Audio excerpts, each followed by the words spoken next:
From LP Savani Riverside School, Krupali Home. Hello students, up to this session we will learn about the certain things regarding solution suspension and how can we separate the particular kind of mixture from each other. In detail we are going to discuss today.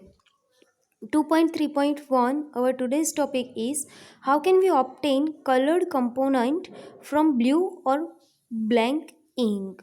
How we are able to obtain this color component. Let's see by activity number 2.4. Fill half a beaker with water. As you can see it here. Put the watch glass on the mouth of the beaker. This one is our watch glass. Put few drops of ink on the watch glass. Now start heating the beaker. We do not want to heat the ink directly. You will see that evaporation is taking place from the watch glass. Your arrangement will be like burner, tripod stand and beaker with half fill up with the water.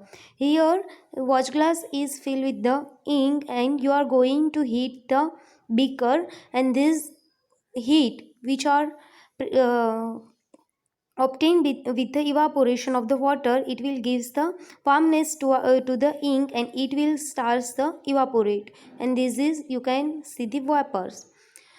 Continue heating as the evaporation goes on and stop heating when you do not see any further change on the watch glass. You will heat this beaker until this evaporation will not get stopped. If you are observing that there will not any more changes in the state of ink, you will stop the heating that beaker. Observe carefully and record your observations. What is happening there? Just observe carefully and record your observation. This is the process of evaporation in the figure number 2.5. Now, what do you think has got evaporated from the watch glass? You added the ink into the watch glass, but something is getting evaporated. What is that substance? Is there a residue on the watch glass, or what's your interpretation? Is the ink in single substance or it is a mixture? If there is left after the evaporation something and something is getting evaporated by the heating of ink, then can you say that ink is a mixture of the more than one substance? Let's find it. We find that ink is a mixture of dye in the water. Water which is present inside the ink that will get evaporated, and what is the dye in the as a component of the ink, it will remain as it is in the watch glass. Thus we can separate the volatile component from its non-volatile solute by the method of evaporation. What can I say here is I can separate the water vapor from the ink mixture and the dye from the ink mixture. Here is volatile from the non-volatile. What is volatile for a solvent? From its non-volatile solute by the method of evaporation. You are learned already about difference of solute and the solvent. Solvent is the water and solute is the dye which are present in the ink. We separate the water from the ink dye. That's why we separate the volatile component from the non-volatile component with the help of evaporation.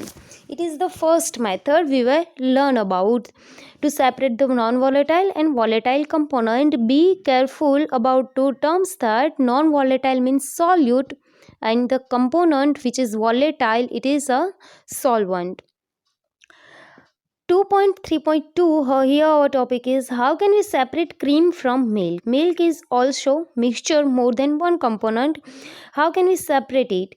Let's see. Nowadays we get full cream, toned and double toned varieties of milk packed in polypacks or tetra packs in the market. These varieties of milk contain different amount of the fat.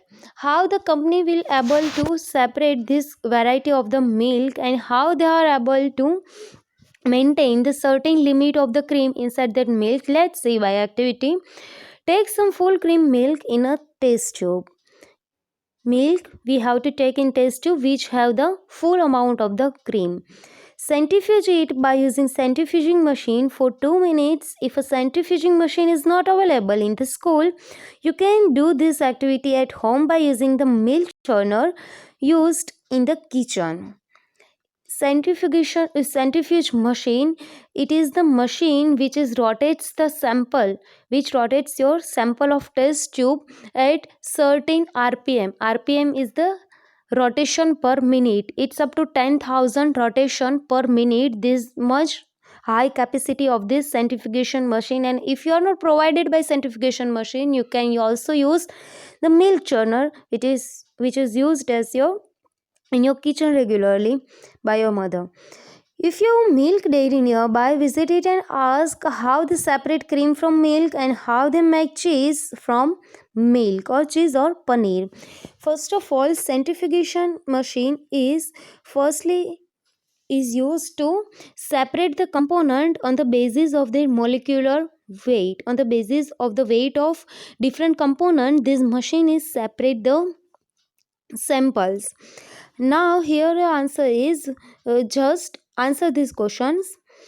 What do you observe on the churning the milk? Explain how separation of cream from milk take place. When you will going to centrifuge your milk sample, the high molecular weight substances will be settled down at the test tube, and the substances which have low molecular weight and lighter in the weight will be floating on the test tube.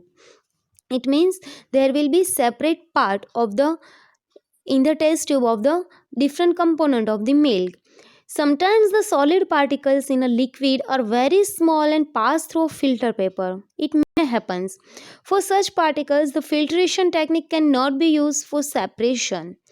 Until this, you were learn about the evaporation and centrifugation. And the third method is filtration.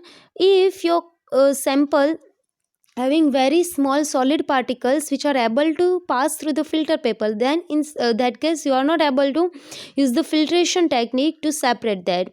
Then what is the solution? Let's see. Such mixture means this kind of mixture who have very small particles of the solid and are able to pass through the filter paper.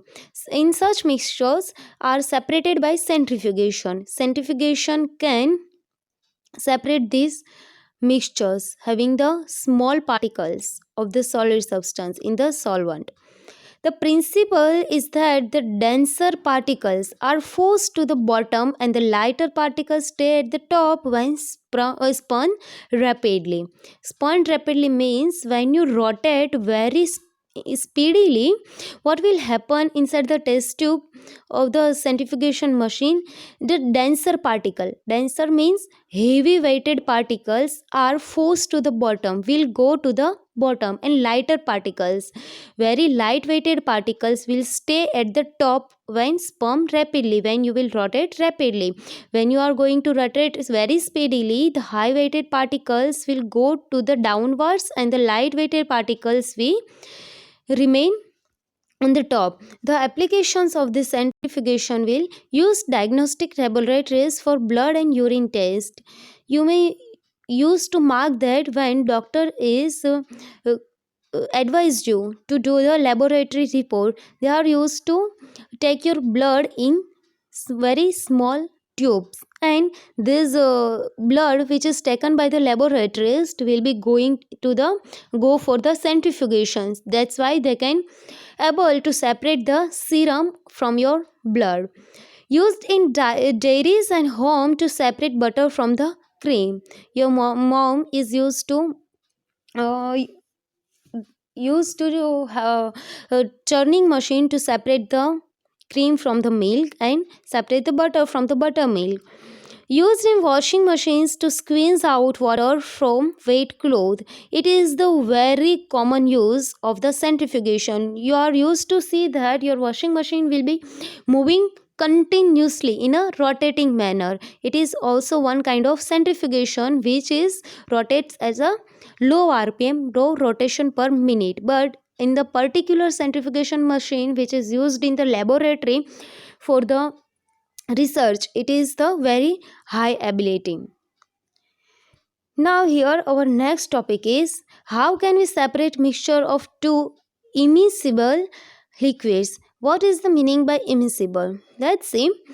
Let's try to separate kerosene oil from water using a separating funnel.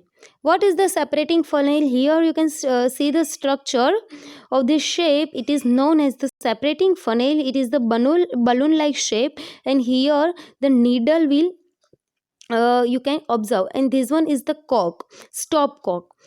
This one is water and it is the kerosene. This one is the separating funnel. First here, the immiscible liquid means two liquids which are not able to mix up with each other. They are not able to mix up, that's why it is known as immiscible.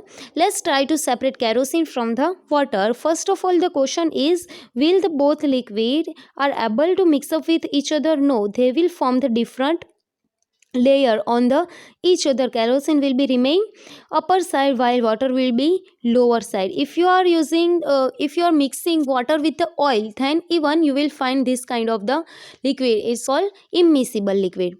Pour the mixture of kerosene oil and the water in separating funnel. Let's stand undisturbed for some time so that separate layers of oil and water are formed. You have to mix both the liquids and rest it for undisturbed to settle down or to make the two different layers.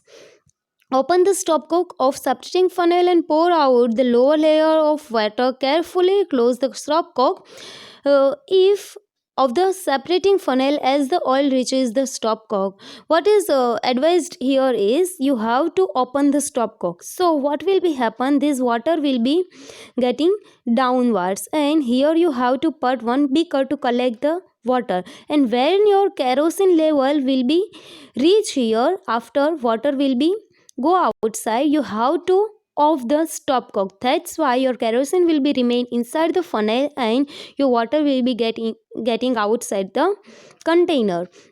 That's why you will able to very easily separate the mixture of kerosene oil and water.